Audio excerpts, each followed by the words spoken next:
오늘 말씀은 심판을 이야기하는 말씀입니다.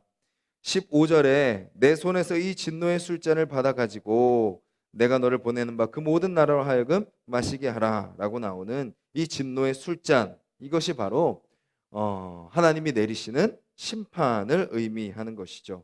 그럼 하나님은 왜 심판을 하실까요? 우리가 성경을 한 절 찾아보겠는데요. 뒤로 넘어가서 호세아, 호라고 적혀 있는 호세아 10장 12절 말씀입니다. 구약 1265페이지 호세아 10장 12절 말씀 같이 읽겠습니다. 시작. 너희가 자기를 위하여 공의를 심고 인애를 거두라. 너희 묵은 땅을 기경하라. 지금이 곧 여호와를 찾을 때니 마침내 여호와께서 오사 공의를 비처럼 너희에게 내리시리라. 아멘. 하나님의 심판은 어떤 의미인가요? 묵은 땅을 기경하는 것입니다. 왜 기경하죠? 기경하지 않으면 아무리 씨를 심어도 열매를 맺지 못하기 때문입니다. 열매를 맺기 위해서 기경하는 것은 반드시 필요한 것입니다. 갈아엎는 것이죠. 우리의 삶도 우리의 심령도 마찬가지입니다. 인간의 본성 자체는 내버려 두면 계속 점점 더 완악해지고 완고해지고 단단해지는 것이죠. 그래서 하나님은 우리의 심령을 뒤엎으십니다. 갈아엎으십니다. 우리는 이해하지 못하지만 왜 멀쩡하게 내버려 두시면 좋겠는데 왜 엎으시는지 모르겠지만 하나님은 그것을 엎으심으로 우리를 하여금 다시 새롭게 자라게 하고 열매 맺게 하시는 거죠. 그러면 누구를 그렇게 기경하심으로 새롭게 하시나요? 먼저는 하나님의 백성을 그렇게 하신다고 하십니다. 이스라엘, 유다, 하나님의 백성들을 그렇게 뒤집어 엎으시죠. 자녀를 새롭게 하시는 것은 당연합니다. 왜냐하면 하나님은 아버지께서는 자녀의 삶에 열매 맺기를 원하시기 때문입니다. 사랑하는 자를 그렇게 기경하십니다. 새롭게 하시는 거죠. 심판하시는 것입니다. 그리고 오늘 본문은 무엇을 보여주나요? 하나님의 백성을 기경하실 뿐만 아니라 누구까지도 기경하시나요? 이방의 모든 나라까지도 다 기경하십니다. 이스라엘 남서쪽에 있는 애굽부터 시작해서 애굽에서 쭉 올라가서 블레셋, 에돔, 모암, 암몬, 또 두로와 시돈, 아라비아, 사막, 또 더 올라가서 티그리스 동편에 있는 엘람과 메대, 그리고 결국은 어디까지도요? 여기 26절에 나오는 거기 세삭 왕은 그 후에 마시리라. 여기 나오는 세삭은 바로 바벨론입니다. 하나님께서 지금 도구로 사용한, 우리가 어제 말씀에서 살펴본 것처럼 바벨론의 느부갓네살 왕을 들어 사용하셔서 이스라엘을 심판하신 것처럼 모든 열방을 다 심판하시고 결국은 누구까지도 하나님이 심판하신다? 그 도구로 사용하신 바벨론까지도 심판하신다라는 겁니다. 하나님의 심판에는 예외가 없습니다. 자기 백성을 심판하실 뿐만 아니라 모든 나라도 다 심판하시는 거죠. 즉 하나님은 누구를 다스리시는 분이신가요? 교회만 다스리시는 분이 아닙니다. 하나님을 믿는 나라만 다스리시는 분이 아니십니다. 하나님은 모든 열방을 다 다스리시는 분이십니다. 내가 기도하는 나의 삶만 인도하시는 하나님이신가요? 아니면 하나님이 믿지 않는 사람이 가득한 그곳까지도 다스리시는 하나님이신가요? 하나님은 나의 삶을 다스리실 뿐만 아니라 하나님을 믿지 않는 내가 살아가는 나의 삶의 터전 속에, 직장 속에, 사업장 속에, 내가 만나는 많은 사람들 속에 하나님 믿지 않는 사람들이 가득한 그곳까지도 하나님은 다스리시는 분이시라는 것입니다. 그렇다면 그 심판은 무엇을 의미하죠?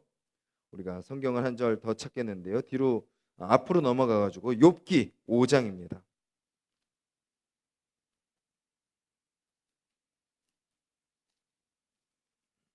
욥기 구약성경 765페이지 5장 17절부터 21절까지 우리 말씀 한 목소리로 읽겠습니다. 욥기 5장 17절부터 21절까지입니다. 같이 읽겠습니다. 볼지어다 하나님께 징계받는 자에게는 복이 있나니 그런즉 너는 전능자의 징계를 업신여기지 말지니라. 하나님은 아프게 하시다가 싸매시며 상하게 하시다가 그의 손으로 고치시나니 환난에서 너를 구원하시며 일곱 가지 환난이라도 그 재앙이 내게 미치지 않게 하시며 기근 때의 죽음에서 전쟁 때의 칼의 위협에서 너를 구원하실 터인즉 내가 혀의 채찍을 피하여 숨을 수가 있고 멸망이 올 때에도 두려워하지 아니할 것이라. 아멘. 뭐라고 말씀하세요? 하나님께 징계받는 자에게는 무엇이 있다고요? 복이 있나니라고 이야기합니다. 그런즉 너는 전능자의 징계를 업신여기지 말지니라. 그러니까 하나님이 우리를 심판하시는 것은 그것은 우리가 잘못해서 하나님이 심판하시는 그런 면도 있지만 결국 그것은 우리에게 무엇이라고요? 복이라는 겁니다. 하나님이 우리를 징계하시는 것은 그것은 우리를 위해서 징계하신다라는 것이죠.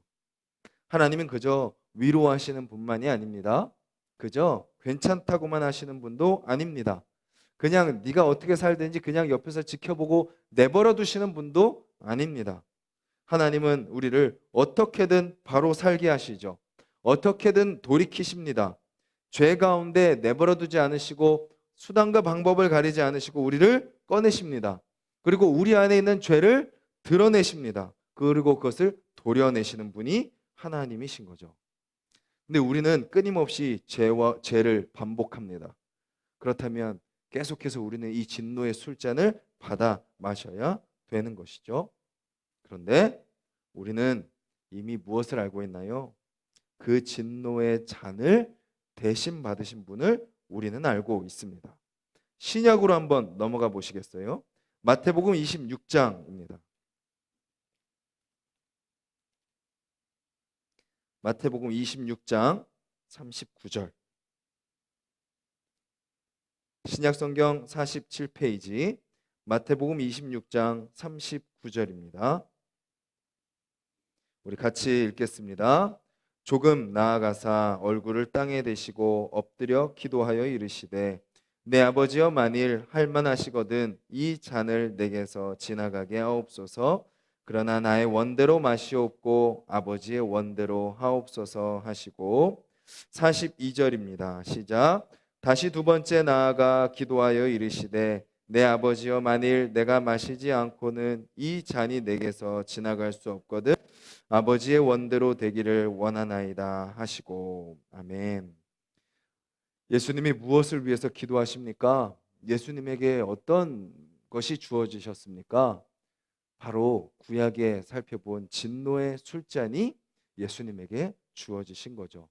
예수님이 그 잔을 받아 드시고 뭐라고 기도하시는 거예요? 할만하시거든 이 잔을 저에게로부터 지나가게 하여 주시옵소서. 왜 그렇죠? 고통의 잔이기 때문입니다. 멸망의 잔이기 때문입니다. 죽음의 잔이기 때문이죠. 근데 결국 42절의 기도처럼 두 번째 나아가셔서 기도하신 것처럼 결국 그 기도가 그 잔을 어떻게 하시는 거예요? 받으시는 예수님의 모습을 보게 됩니다. 우리가 끊임없이 반복하는 죄, 우리가 끊임없이 넘어지는 우리의 연약함 때문에 우리가 그 진노의 술잔을 계속해서 받아야 되는데 그 진노의 술잔을 누가 대신 받아주신 거죠? 예수 그리스도께서 대신 받아주셨습니다. 그래서 그 잔을 받으신 결과 우리에게는 더 이상 진노의 잔이 주어지지 않습니다. 예수 그리스도를 믿는 자들에게는 더 이상 진노의 잔이 주어지는 것이 아니라 다른 잔이 주어집니다. 마지막으로 한 절만 더 찾겠습니다. 고린도전서 10장 16절. 신약성경 고린도전서 10장 16절. 신약 275페이지입니다. 고린도전서 10장 16절 말씀 우리 같이 한번 읽겠습니다. 시작. 우리가 축복하는 바 축복의 잔은 그리스도의 피에 참여함이 아니며 우리가 떼는 떡은 그리스도의 몸에 참여함이 아니냐. 여기서 무엇을 이야기하나요? 성찬에 대해서 이야기합니다. 예수님의 살과 피를 같이 나누는 것을 이야기하죠. 거기서 이 피, 그리스도의 피에 참여하는 것이 바로 무엇이라고요? 축복의 잔을 같이 나누는 것이다 라고 이야기합니다.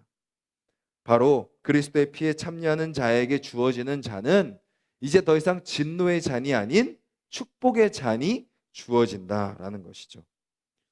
우리의 모습을 본다면 우리의 삶에는 끊임없이 진노의 잔이 주어져야 됩니다. 예외가 없습니다. 하지만 그 진노의 잔을 대신 받아주신 예수 그리스도를 우리가 믿는다면, 그 피를 우리가 믿는다면 우리는 더 이상 진노의 잔을 받는 자들이 아닌 축복의 잔을 받는 자들인 것이죠. 그 축복의 잔이 우리에게 주어진다고 해서 우리는 그렇다고 해서 우리가 죄로부터 자유롭다라는 것은 아닙니다. 진노의 잔이 아닌 축복의 잔을 받고 사는 사람들의 삶은 어떻게 살아가야 되나요? 더 이상 죄를 짓지 않는 삶을 살아가야 된다라는 것을 의미합니다. 우리로 하여금 나를 위해 대신 죽어주신 예수 그리스도를 기억하며 살아가는 삶을 살아가야 된다라고 이야기를 하고 있는 것이죠.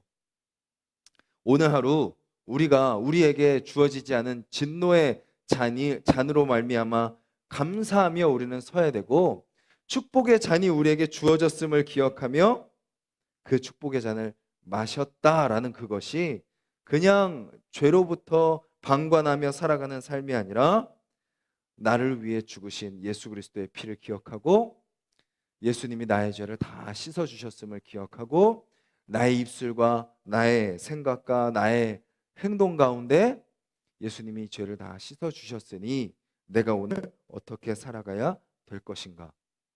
죄 씻음을 받은 나의 삶은 어떠한 삶이 되어야 될 것인가?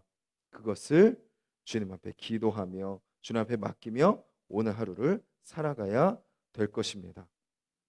오늘 하루 삶 가운데 축복의 잔을 받으신 여러분들의 삶은 어떤 삶을 살아가야 되는지 한번 기도해 보셨으면 좋겠고, 또 그 축복의 잔을 마셨다라는 것이 오늘 나의 삶의 순간순간에 어떤 의미가 있는지 그것을 생각하며 살아가는 삶이 되셨으면 좋겠습니다. 그래서 그 죽으심의 은혜가 나에게 주어지신 그 축복의 잔이 나의 하루를 다스리고 오늘 여러분들의 삶을 인도하는 하루가 되기를 주님의 이름으로 간절히 소망합니다.